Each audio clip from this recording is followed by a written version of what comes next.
Welcome to First Responder Financial Freedom Podcast. We talk to first responders all over the nation who are investing and working on businesses outside their first responder jobs. Our goal is to motivate and educate each other and help provide a better financial understanding for a better future. Now here are your hosts, Mike Webb, Tyler Thrush, and Aaron Foster.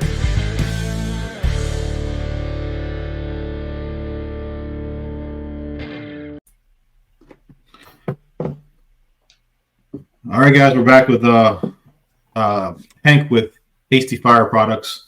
It's the normal three we have today. We might add Mike's kit on later on, but for now, we're going to focus on Hank's rescue straps, and we're kind of going to go through development of product, how it goes from idea to development to marketing and sales. So, Hank, thanks for hopping on and spending an hour with us and sharing some of this knowledge. So, can you give me the background pre-fire department? What were you doing? Yeah. First, thanks for having me. So I joined the fire department when I was like a year out of high school. So before that, I was pretty much in high school. I did not go to college. I started working for my dad. So my dad owns a company. We did glass work, basically construction. So about a year after high school, I had some friends who were in the local volunteer fire department, and I just started going there with them as something to do. And I kind of fell in love with that, but I continued to work construction for about 10 years after that. Where was this at? This was in Frederick, Maryland. Is that where you grew up at? Well, I'm sorry. That's where I worked. I volunteered in Boonesboro, Maryland. That's where I grew up. That's where I still live now. Nice. So you spent your whole life around the Frederick, Washington County area, it sounds like. Yeah. Yep. Okay. And then pre-fire department, you were doing construction. Like, I'm surprised that Mike hasn't talked you into buying real estate up there yet, but I'm sure that's coming. Yeah. Basically. So yeah, they knowing some of his stuff, like they did really nice like bathrooms, specifically like some real nice shower doors and partitions. Like I know they did more than that, but right, a lot of like not like just replacement windows. When he says glass work, yeah, like nice glass work. So. So why, this is out of curiosity on my part, why didn't you get into the real estate aspect of it, and why hasn't Mike talked you into it yet? I don't know. I don't know why he hasn't talked me into it. I'm a poor salesman. Yeah. All right. Let's focus on the product then. So I know you guys had a couple line of duty deaths a couple years ago. And I think that was one of the springboards leading into the development of these rescue straps. Is that right? Yeah, it was. So to like back up before that, so yeah, you got into the fire department. You got hired about 8 years ago? Yeah, 8 years ago, roughly. Yeah. So, but then you kind of had like a little progression into like the teaching side of things, right? So I only say that because I know where Aaron's going, and I don't want to miss out on the part right before that. Like you started teaching, and then you started teaching specifically RIT, correct? Yeah, I did. So I did 2 years at our training academy. I was kind of the catch-all guy. So I was there as an instructor. I was there as a logistics guy. I kind of helped manage the fleet and all the equipment. And basically, if anybody needed anything on the grounds, I was the guy that was either going to find it or tell them where it was, or take care of it if it was broken. We had a different name. Yeah, go ahead. We had a good time. So I was assigned to training while Hank was there, and we treated it like a firehouse. Let's just say that. Yeah. It was actually a good time. It was quite stressful at times. There's always so much going on because Frederick's growing so fast that we're constantly hiring people, and we're also pretty proactive in training our field personnel. So there's always stuff going on, even if it's not actually training. There's all kinds. We had of a big staff of like 3 people. And 90 recruits or something. So it was always like, hey, do more with less. So we had a good time doing it. But anyways, I don't want to track. Hank, when you first started, did you have a dick for an instructor at the academy? Yeah, there was definitely some instructors that we did not like when I was in recruit school. And Mike would know that because he ran a recruit. Yeah, no, it wasn't him. He ran a recruit school. Oh, I thought he was one of them. That's what I thought too. So No, No, I ran a class while so Hank was in recruit school, but his class commander was my office mate, and then I had the other recruit class. So my first time at the academy was a class commander. When I got promoted to the rank of captain, I went back, and that's when Hank and I worked at the academy together, yeah. in a different capacity. That's a good lead up. Okay, so now you in the working capacity when you were down there fixing and making and breaking and doing logistics and stuff with Mike. At what point were you like, let me try to transition into RIT? Like, why was RIT your thing? Like, what is RIT and why was it your thing? So RIT has always kind of been something I was interested in. And when I came on at the academy, I was actually already in the pipeline to become an instructor. Then COVID happened a few months before we got assigned to the academy, and it kind of stalled everything out. So I then got sent to the academy in this position as more of that background guy. I really wasn't sent there as an instructor. But then I obtained all my instructor stuff while I was there, and I transitioned to basically being the everyday instructor on top of everything else. But RIT was always kind of something that I was interested in. I had taken a few outside training classes on my own time. I usually took them on focusing on RIT, and just something I've always been interested in. What is RIT? What's that? Yeah, we have cops on here, so you have to spell it out. So RIT stands for Rapid Intervention Team. It's basically the rescue team for firefighters when they have an issue. Okay. It's dedicated for firefighter rescue only. So you see people that show up and they have a bunch of stuff staged in the front yard, not doing anything. There's a good chance that they're probably the RIT team. Their sole responsibility is if there's an emergency, they're going to go rescue the firemen. So when I came on as an instructor, there was probably 5 or 6 of us, all obtaining our instructor stuff at the same time. And the guy who was in charge of putting all that stuff together for us just started assigning us stuff. And I got lucky enough to be assigned what we call in our academy safety and survival. I don't know if that was on purpose or if it was just luck, but I was like, cool, this is kind of in my wheelhouse. And then from there, I continued to take more RIT classes and started teaching safety and survival to our recruits. I was doing in-service trainings on RIT stuff or survival stuff for the rest of our department as well. So my favorite fire department RIT story is I was standing being a yard breather with my RIT pack and everything, and the deputy fire chief comes up to me and he's like, what are you guys doing standing around? I was like, we're RIT.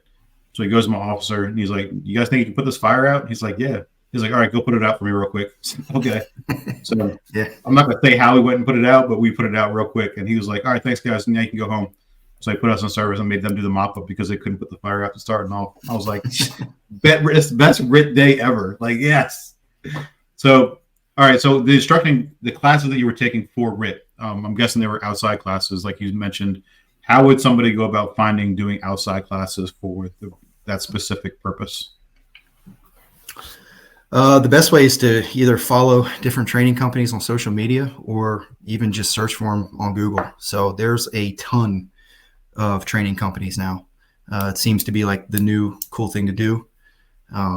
But there's also conferences everywhere. It used to be you could only go to FDIC and Firehouse, but now it seems like there's a fire conference every month somewhere close to where you live.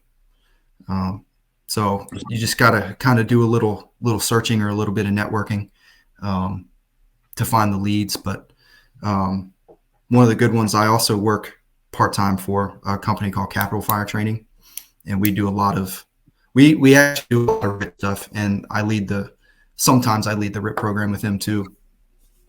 But we do all kinds of stuff. But that was something you got partnered up with Capital because it's a coworker of ours who's built that business around the DC area. But now they travel, or you guys travel, I know, down south. You told me you're going out to Missouri. So like now you've kind of spread that net. So it's kind of like if you only talk to people in real estate, you kind of get stuck in like just that circle of sameness, where I would imagine teaching in different geographical locations. Like I would say overall, we're pretty spoiled in like the DC, Baltimore metro area as far as like fire service goes. Like it's even like the crappier departments like are pretty proactive in comparison to East Westboro Township out in the middle of nowhere, right? So Yeah, you kind of get that incredible experience to bring little pieces back from all over the country with your teaching to take like best practices, I guess you could say, Yeah, and incorporate it into absolutely. your program, right? Yep. Yeah, it's pretty incredible. Like you travel all around the country, and there's everywhere you go is different. So there's always different ways of doing stuff. But it's And also all the same, right? It's kind of like real estate. yeah, It's all different, but it's all the same, you know? yeah, Uh, but yeah, you're right. You can pick little pieces from everywhere that you go, and honestly, I've probably learned more traveling and teaching from students and other instructors than I ever have like taking our state, our Maryland MIFRE classes ourselves. Like, yeah. The I like to MIFRE see is you can Maryland learn Fire just as and much Rescue from teaching. So MIFRE is Maryland Fire and Rescue Institute. It's kind of our local one. They're based out of College Park, right down the street from me.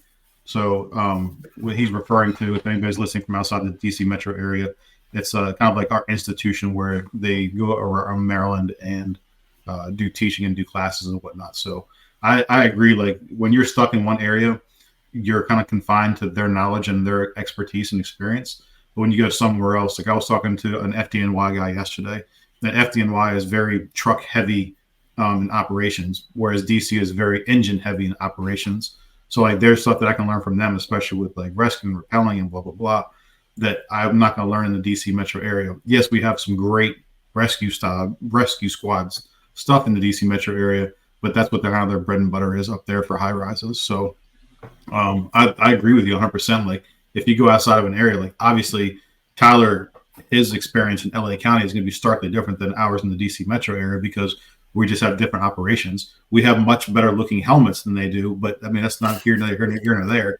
And we have definitely better helmets looking than the European guys that wear baseball helmets, but you know, that's a sidetrack. So, I mean, the stuff that you're learning outside the DC metro area, are you bringing it back and teaching it to guys here in courses in this area? Yeah. So when we travel with Capital, it's definitely a conglomerate, if I can say the word correctly. Not only from the stuff that we get from other people, you definitely can't spell it. But you know, the instructors in that company are people from all over too. So we've got a handful of Frederick guys, we've got a couple Baltimore guys, a couple DC guys, a couple FDNY guys, and then some other, you know, smaller departments scattered around. So it's awesome if you can get yourself hooked up with people outside of your own bubble. You can definitely learn a lot. Do you do a lot of networking with fire crews outside the area to kind of like expand your knowledge? I try to. I'm really busy with everything, so I'm pulled in so many directions. But mostly when I'm traveling, teaching is where I you know, start to network with more people. So walk me through what teaching looks like. Like, how do people sign up for your classes? What classes are you offering? How is it structured as a business? How are the guys getting paid? Is there one person in charge of it with adjunct instructors? Like, how does y'all structure look? So most of the stuff with Capital is we either teach at conferences. So it'll be one of the conferences wants us, or, you know, puts out a thing that says that they're hosting a conference and looking for people to put in for classes. And RJ, the guy who runs the company, he'll submit a whole list of classes, and hopefully we'll get a couple of them picked up.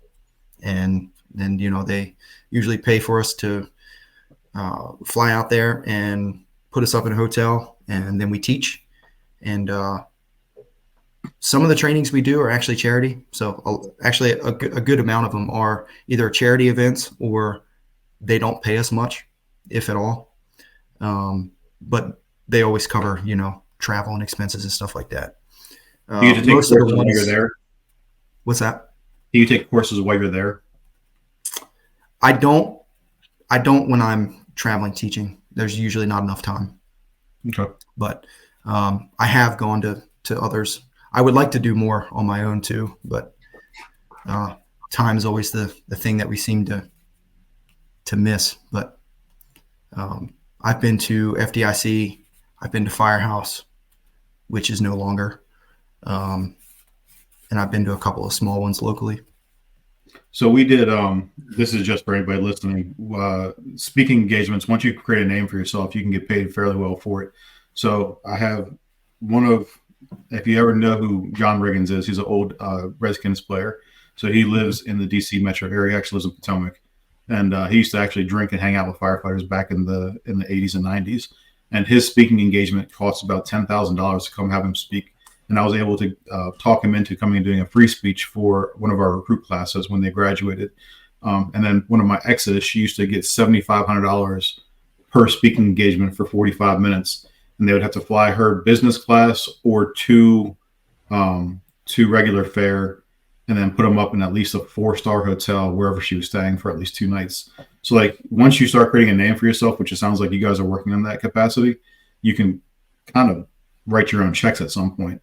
And it also creates more opportunity, and you can sell products there. And I know with Brotherhood Buffs, when years ago when they first started out, one of the guys had asked me, he's like, "Hey man, do you want to share a table at this Pennsylvania Firehouse Expo?" And I was like, "Hell no, I don't want to be associated with you dickheads." Absolutely not. Obviously they're like reaching out to millions of people now, but like it's one of those things, like you have an avenue now, not just to promote your product, but also to teach and do the greater good. So hats off to you for doing that as a charity thing, and being part of it. But I'm hoping it opens up more doors and windows for you to make money. It does. And we do make, a fair amount, and RJ's pretty good at being fair. Like he'll tell the people like, yeah, we'll do this. Like if it's one of those charity events or whatever, he'll be like, we'll do it for free. But it's either everybody's getting paid or nobody's getting paid, including himself. So I've always thought that was pretty stand up by him. But the conferences, they open up more opportunities for us to do paid gigs. So not only do we go to conferences, but individual fire companies, usually volunteer fire companies that aren't associated with like a training center or a county department, they don't really have any outlet to train other than in-house stuff. So that kind of spreads the awareness. They find out about us from either taking those conferences, and then they'll hire capital to come put on a class in their hometown for a weekend. Those can be pretty lucrative. So the teaching basically, for, in a best way to put it, is kind of like a funnel. You got your social media, people gain interest in what you're doing, how you're doing it. They hire you, whether it be a free gig or a paid gig, I guess you could say. I don't know. I always associate that with the musicians. And then that turns into other opportunities. So kind of going back to the company you started, because I know Capital is somebody you in essence work for, and then you kind of spun your own company off of some of the teachings you were doing, and then obviously the kind of shit, I hit a wrong button, sorry. What I was like grabbing this microphone like, is that all right, chuck it through the wall. So there was some teaching. Obviously there was somebody that went through our recruit school. There was a guy that we worked with that some events happened, and that I believe was the genesis for your product. But can you kind of walk us through like why did you develop the Hasty Rescue Strap? Was it the line of duty death, or was it before that, or kind of what did that process look like? Because I kind of know a little bit of the story where it might have been involving a yellow house and a couple beverages, but maybe just actually walk us through what that looks like. You're close, but that's actually wrong. Okay, we'll get to that part. Well, it's true until proven otherwise. Yeah. So I was, as everybody in our department was, I was pretty impacted in my own way from the line of duty death of Captain Josh Laird on the Ball Road fire, if you guys are familiar or not. It was a very, very large house, not in the city of Frederick, so it was kind of out in a rural area, well off the road, right after a lightning storm. just kind of a lot of stuff hit at once, right? And you know how line of duty deaths usually are. It's a culmination of a bunch of events that make something happen. But that one really got to me in a couple of different ways and for a couple of different reasons. The biggest one would be that I was probably a few months into being considered like the RIT guy for our department. And literally 1 month before this incident, we had put on an in-service training for our entire department where the chief of training and the lieutenant of training at the time came to me and said, "Hey, like you're the RIT guy. We got this acquired structure." It was an old schoolhouse. They said, "We want to do some sort of RIT drill in-service training. We're going to bring all the companies out, run them through, and then send them back, back into service." So I walked the building with them. I came up with a plan. I told them what I wanted to do and the stuff I needed to make it happen. They were all about it. They said, "Yeah, this is great. This is good stuff." And even, most of the people that went through the training all said it was all pretty good stuff, right? Other than it was hot as shit. Like it was probably 100 degrees. It's always hot as balls when we do this stuff. It never fails. Or ice. Yeah. So a month after putting the department through that is when we had our first line of duty death. So that just didn't sit right with me. Even though, like, you look back and that there's really nothing I would have done in that training that would have changed anything. Nothing I could have done the day of that would have changed anything. But it still just doesn't sit right with you, if you know what I mean. So as time went on, I was trying to just see if there was anything I could do to make it better, easier for other people. And as time went on, I started talking to the guys who were involved, mainly for development of my class in recruit school that I teach, the safety and survival class. I wanted to add elements from that incident into the class to kind of get some buy-in with the recruits. Like, look, this shit happens here. It's happened to us. These are the things that you can come across. These are the things that you can overcome, right? And then talking to some of those guys, even if you talk to the two guys who had hands on Josh, once they finally found him, sometimes you're going to get differing reports. But at the end of the day, they made two different attempts at what we consider basic skills to make this rescue, that neither of which were successful. One of which being the waist belt conversion, right? So, and again, there's some discrepancies depending on who you talk to, whether he was wearing his waist belt or not. Whatever the case is, it doesn't matter. The fact is they had zero visibility. A waist belt conversion was attempted, and it didn't work, right? And so for those of you who don't know, like the waist belt conversion, it creates a harness out of the air pack. You take the waist belt apart, you run it between the legs, you tighten it up, and it, helps give you some sort of harness for dragging, lifting, whatever. So when they realized that wasn't working, they went for the DRD, which, again, they tried multiple times to find it in zero visibility with gloves on and high stress, and they couldn't do it. They eventually just started manhandling him. And please understand that none of this is I'm not taking any shots at these guys. I think they actually did a really good job given the cards that they were dealt. But knowing like how difficult both of those skills can be just in training, and then especially in real life, I'm like, there has to be a better way, right? So in some of my trainings with Capital, I haven't seen this much here, but I think it's big down south.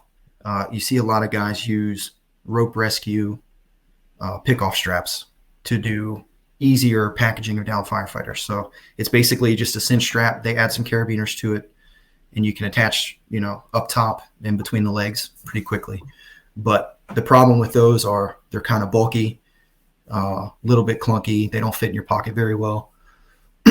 And then there was another device, another guy semi-local to us also had developed, which was kind of similar, but it was also basically a smaller version of the pick-off strap.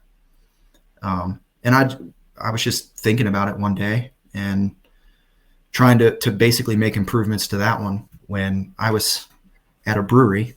And and I was there with an off-duty battalion chief and an off-duty firefighter, two of my friends that I drink with quite regularly. Usually once a week or so, we meet up at either the local bar or at the brewery. And I don't even remember what we were talking about. It was probably the battalion chief talking, because that's what he does best. Is he always talks. I know exactly who you're talking about. He's always in the middle of the story. Yeah, he's always in the middle of a story, and not getting an email. Yeah. So I had my drink here, and I stopped him in the middle of the story, and I was like, "Hey, Chief, do you have a pen?" And he's like, I'm in the middle of the story. I'm like, I know, just give me your fucking pen. So he gave me his pen, and I flipped over the coaster, and I started drawing something, and him and the other guy were like, what are you doing? I was like, just give me a minute. So I started drawing it up, and I was like, man, I don't know, this might work. So I don't know how it came to me in that moment, but it did. So I drew it on a beer coaster, and I kept it. I still have it. I keep it with all my Hasty stuff. So that was the original drawing, and then I crossed it out because I thought I could do it better, and then I didn't. It looked exactly the same. But on your webpage, Hasty Fire Products, at the bottom of it in the About section, it actually has a picture of your beer coaster idea drawing. So anybody who's curious what he's talking about, go to the webpage. You can see where he X'd out the first idea, and the second one is the one he started pushing. You can actually use that too, right? As part of your whole patent process, as like if anybody was ever to challenge it, and if you just date something like that. No, I'm dead serious, because we asked somebody a long time ago about something, and he said, just mail it to yourself. So then it's postmarked, and then nobody can challenge it. Or you can post it to YouTube, and it has a time and date stamp on the YouTube video. Yeah. So that's kind of where you kind of got your blueprint, so to speak. Yeah. Right. But so after Josh's death, and just to kind of add on to what you just said, like, absolutely, I've obviously read through the Ball Road report numerous times, and one of the guys that had hands on with him was my ambulance partner for like 5 years. So when I say like they had some of the who's who of our department on the scene, like I can't say enough. Like, if you gave me a roster of names to pick, some of the guys that were there, it's like these are fucking firemen that were working to get him out. So I have nothing but respect, and just I don't know what we could have changed. I really don't. And I remember you, me, and two other guys out front like an hour before that call went out, because I was supposed to work that night. I was supposed to be on the secondary truck, and they canceled my overtime, and we all parted ways, went home for the day. And like an hour and a half later, we were all back right where we left the office, and I'll never, ever forget that day. And I remember everybody, because they brought everybody back to the academy to like debrief that was on the first alarm. And we were just handing out every piece of uniform clothing we had on hand, because these guys were soaking wet, just looked like they got their dicks kicked in. And I mean, I came back in, I slept in my office that night, and I remember like I woke up, I didn't even have like a uniform except like my button down white shirt. Like that was about it, all I had left, and I'll never forget that day, and you just always wonder and wish, and what if the shit out of something like that, like what if we were on that call, like, we were supposed to be, hey, if we were there, this incident happened like 3 miles from our office. So like, had that box been punched out while we were at work, I know exactly what would have happened. Brown crown in the wind, babe. Like, so anyways, I just felt the need to like make sure we point out, like, this is absolutely not Monday morning quarterbacking. Not that you were doing that. Like, I just want to make sure that is freaking clear. Yeah. Yeah, definitely not. I've talked to everybody who had hands on Josh in the basement. I've talked to them, and they know where I stand. They know that I'm not criticizing anything that they've done. But no, yeah. So the coaster blueprints, you got the rough draft, so to speak, and then was that before Parish or after? That was before. I started thinking about it. Right after Ball Road. I'm terrible with dates, but this happened. The coaster thing happened quite a ways after that. So I say that this has been, Yeah, I say this has been in production for like 2 years, but really in this past year is when I've really gotten heavy into it, since I got, the epiphany idea when it hit me. But yes, so it was kind of in the works before Paris.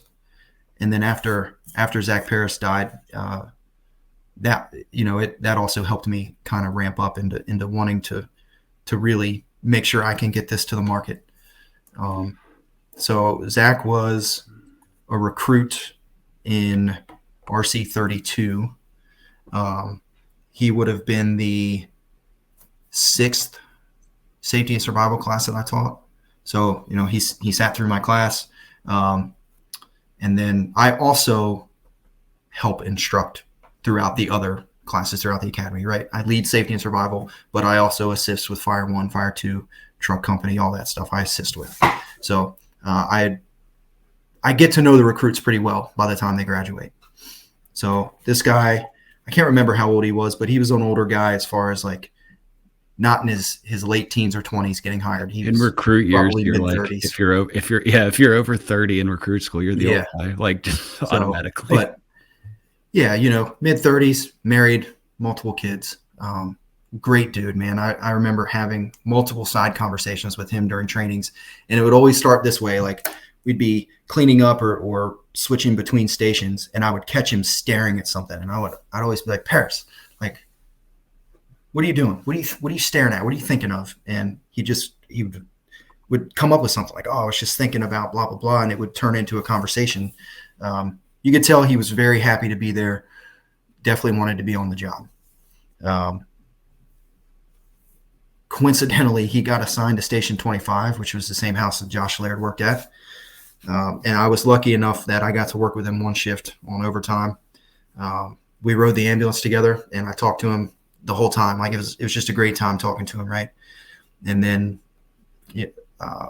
3 months on the job, I think 3 months in the field, he went back home wherever he was from in Pennsylvania, volunteering, and became a line of duty death there. So that one also really hit me hard because he sat through my class, and I gave him the whole spiel about Ball Road and this can happen to you, and that one was really tough. But what I've done, I talked to both Josh's wife and Zach's wife, and I got permission from them, and I put their initials on every strap that I make. So it's subtle, it's there, but it's not, in your face. Yeah. So it's one of those things like you've taken this passion and then developed a product of it. And, not that I don't know that there's an easy way to change gears from those two stories. So you kind of obviously have an idea that's now just reinforced even more so because of these two events. And so how did that look into getting the first one developed to, in essence, research and develop? I don't know. And then what did that look like as far as trying to find, like, how did you get it produced? Like, where do you even start? Like, you whip out the sewing kit, how did that look? All right. So this is actually kind of a cool story. It's kind of funny too. So I just started buying shit, right? So I wanted to test different types of webbing, different widths of webbing. So I bought 3 or 4 different types, colors, widths. And then I realized, like, I don't know how to sew. So the very first couple that I put together, I used tape. And the only tape I had was like Scotch tape, like gift wrapping tape. So not even duct tape. Come on. No. So I would just start laying them out, and I'd start taping them together. I'm like, yeah, this idea might work, or it might, and I'd change some stuff around, and which was nice because I could just undo the tape and change it, versus if I had already sewn them together, it would kind of be done. Once I had a design down that I felt was something that I wanted to use moving forward, I was like, well, I guess I got to figure out how to sew this. So I went to my ex-wife's grandmother, who had a sewing machine that she wasn't using, and she let me borrow it.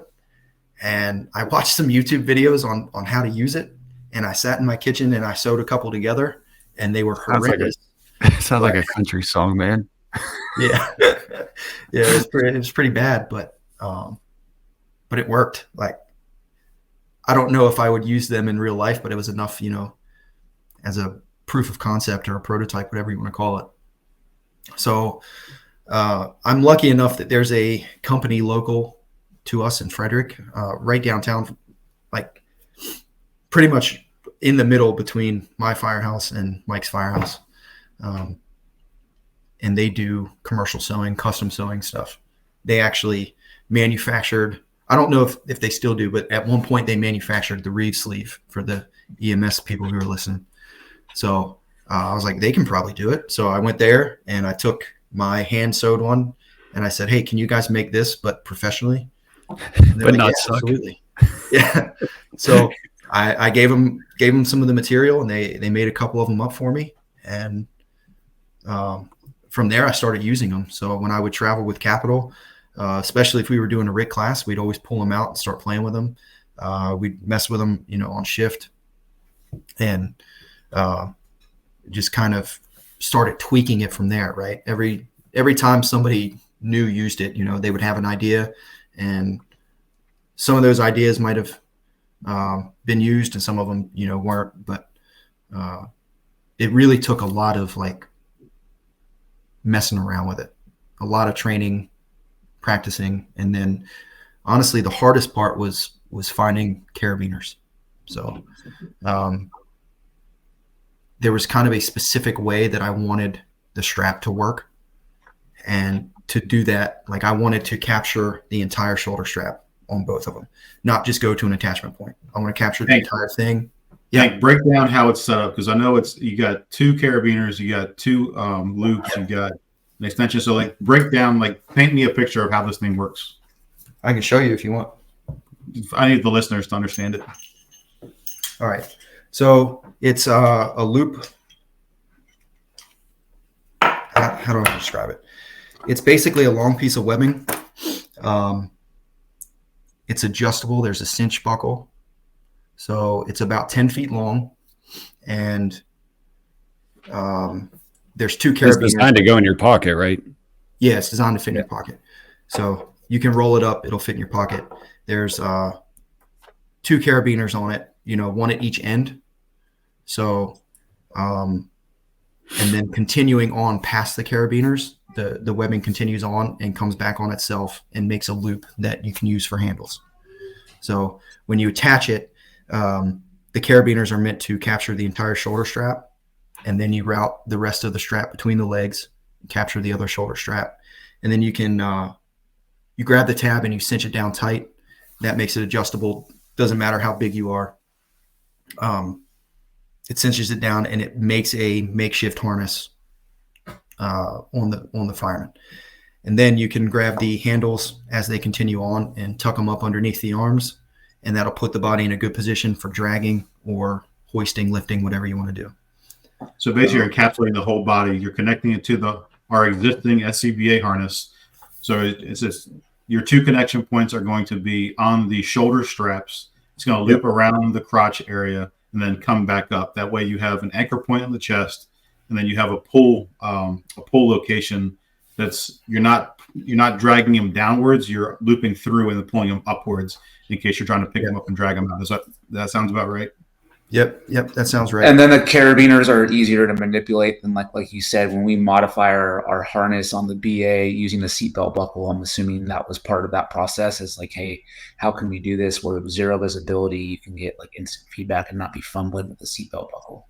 Yeah. So it also doesn't matter if you're wearing your waist belt or not. Some guys don't wear it, right or wrong, whatever. If your waist belt is undone, you now cannot use the pack as a point to grab and drag, right? So whether the waist belt is done, if it is done, you don't have to undo it and try to attempt the conversion. And if it's undone, it doesn't matter. You still connect to the shoulder straps. By the time you go between the legs and cinch it down tight, the waist belt is a non-factor and the pack's not going to move. So I got a couple more questions for you. So let's talk about the material itself. So obviously you and I know, and everyone in this podcast knows, that there's different types of carabiners. There's like the dollar store carabiner that can hold like your keys.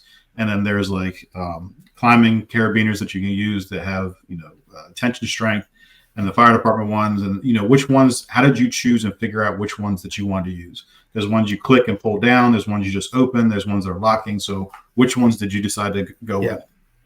So I really wanted non-locking carabiners just because it's an emergency rescue move. You got gloves on, low visibility. You don't want something that locks. But at the same time, I wanted to be able to capture the entire shoulder strap, and I need a really wide carabiner in order to do that. To get the right shape carabiner, they're all like meant for belay, right? So you're not going to find one that's non-locking. So that was a challenge. So I decided to go with a screw lock instead of the twist lock, because you can just keep it unscrewed and keep it unlocked. It's not going to accidentally lock on you. And you don't have to do anything special to open it. You just open it. The other challenge was finding a company who would allow me to use their carabiners in my product. So the ones that are on my strap now are not the ones that I want to use. There is a better carabiner out there. And when I went to that company and asked permission to use their carabiners in my strap, they told me absolutely not. We are a climbing company, not a rescue company, and we don't want to be involved with that. So they want for liability reasons. Liability. Yep. So speaking of liability, did you get any sort of attorney to review this? You're an insurance provider to review what you're doing so that you can kind of to somewhat limit your liability from if somebody goes and does something that this product's not intended for, they're not trained with, whatever. How did that look? Yeah. So I have pretty detailed instructions and warnings written up that come with every strap. On the tag, I have it. You need to read and understand all directions and inspect it before each use, like stuff like that to cover me. I had some people look over it. They said that it's, that part of it's good. But other than that, it's mostly just the LLC is what's protecting me right now. All right. I was just curious. Yeah. A good umbrella policy is probably not a bad idea there. I'm not an insurance agent, it's something that's been in the back of my mind that I do want to look into. I just haven't done it yet. So moving into, I'll do the materials one more time, because I know the same thing for the straps. Like you had to make a decision how to make this thing safe, right? So we'll talk about the strap. Like you have Harbor Freight straps, and then you have like tow straps. Like how did you determine that you wanted to use the ones that you came up with? I wanted to use fire department materials or, like rescue materials for it. So it is mil spec 1-inch tubular webbing, and it's made by Sterling. So it's a good company. It's a reputable company. I think it's rated at 4,000 pounds in a straight pull. And then I went online and I found a company who makes heavy duty hardware for the cinch buckle. And it's a 1,500 pound rated buckle for the cinch part. The carabiners that I did end up using, they are good carabiners. The only thing that they have on them that I don't like is the twist lock. But like I said, you can unlock it all the way and kind of cinch it down tight, and it's not going to accidentally lock on you. But these carabiners are rated for 30 kilonewtons, so they're more than enough. And honestly, I just needed the size on the carabiners. So you're never going to get that much weight on them. They're basically for an attachment point. All the weight is carried on the strap between the legs. So if you guys ever get to train with one, they're not comfortable when they're put on you. They're definitely gonna pinch. But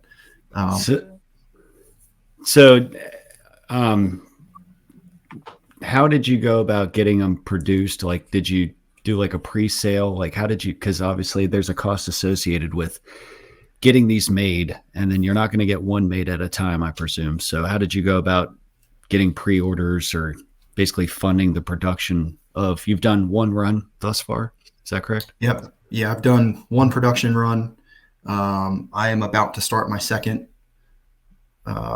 Within the next couple of weeks, I'll have another order of 100 to 150. I haven't decided how many I'm doing yet, but the first one I did a pre-order for. So I've been hyping it on social media for months, and I kept it pretty hush-hush until I had my patent pending status, which we can talk about that later too, because I didn't want to put it out there for everybody yet. And once I got that, I started actually showing how it works and opened it up for pre-orders. So I let pre-orders run for a month. Technically, I guess they ran for about 2 months, but I made it specifically. It was like a month and a week or so, and it was a slightly cheaper price. And I did it all on the website. So I went on Shopify, created a website. They take a small monthly fee, and then they take, I think, 3% of every sale. And for me, not knowing how to do any of that stuff, that was worth it for me. But I set it up on there so you could go to the website. I would push people to the website from social media. You go to the website, you order it. It is a pre-order. And then when I had enough, basically, to have a production run made, I went and did it. So I didn't have the money offhand to make 150. Yeah, so kind of like a drop ship model to, for lack of a better way to describe it.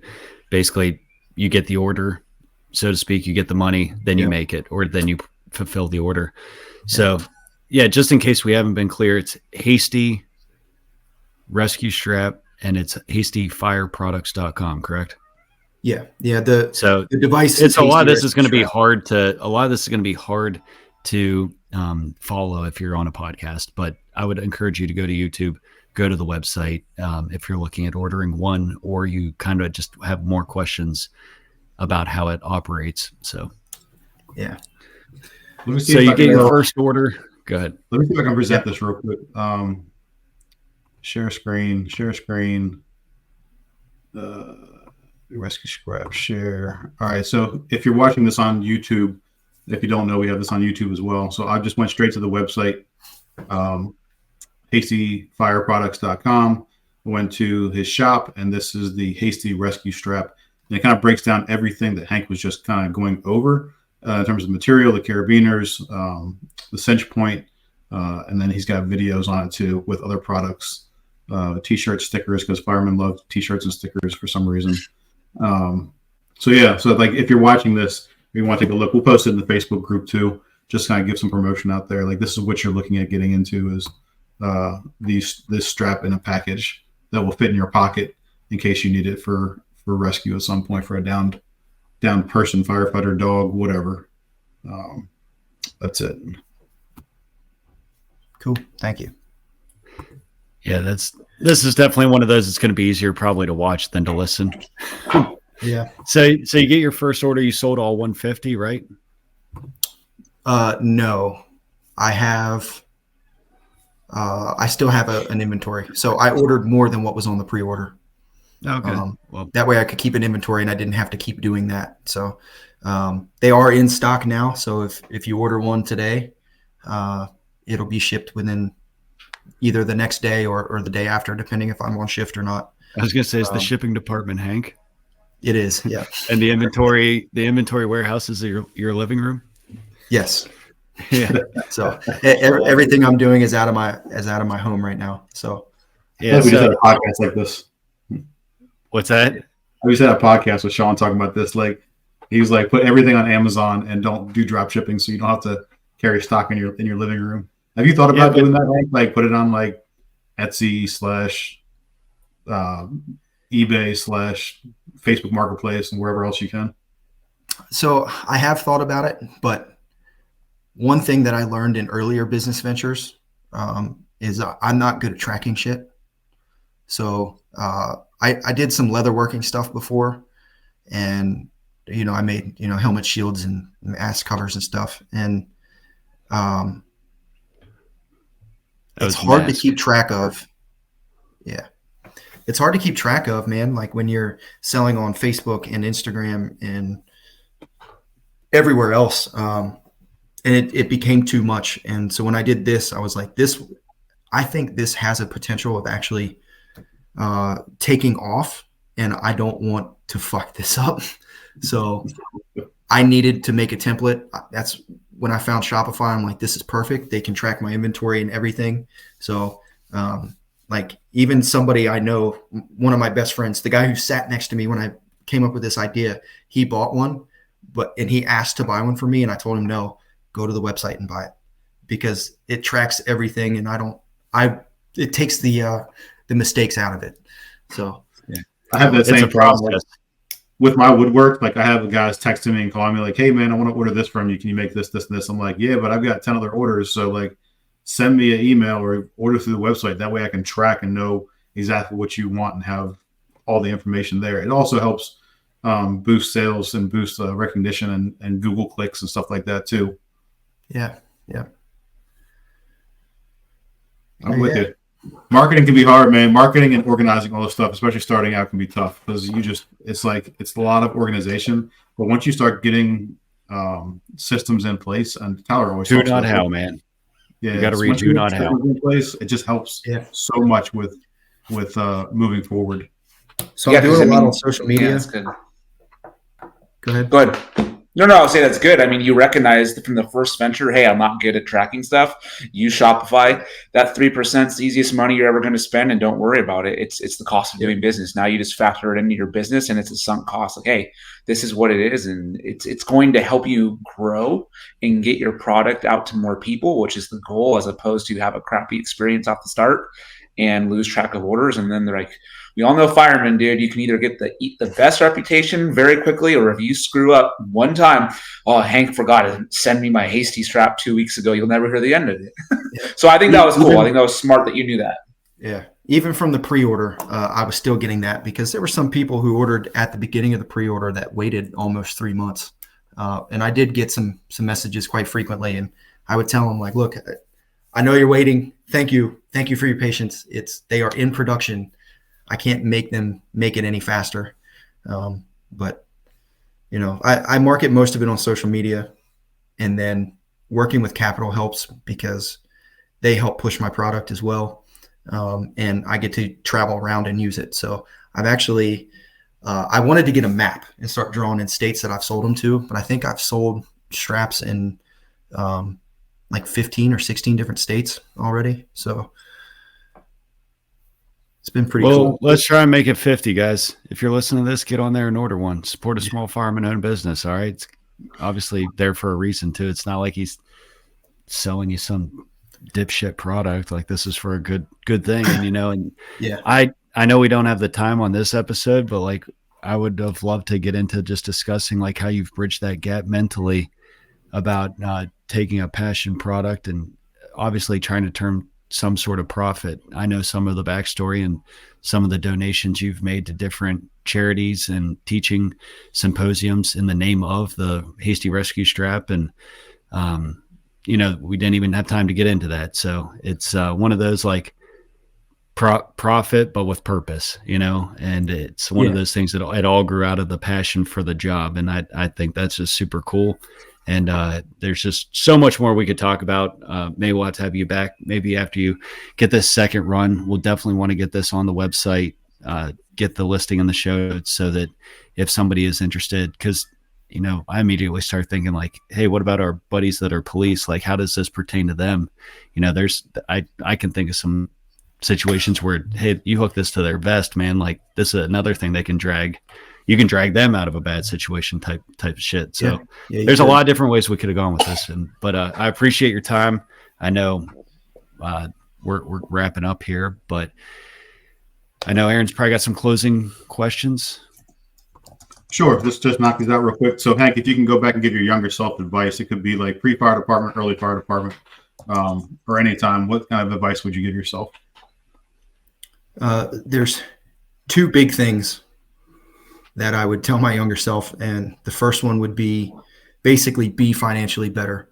In my late teens and 20s, I was horrible with money, racked up the credit card debt, pretty much the typical stuff, right? I didn't go to college and get student loan debt, but I still gathered my debts in other ways. And I'm getting to the point now in my life, in my mid 30s, where I feel like I finally recovered. but my life could have been a lot easier if I didn't do that. And then the other one would be to focus on being fit a lot earlier in life. I didn't focus on it until I got hired in the fire department. Even when I volunteered, I didn't really focus on it. It's one of those things I still actively have to work on.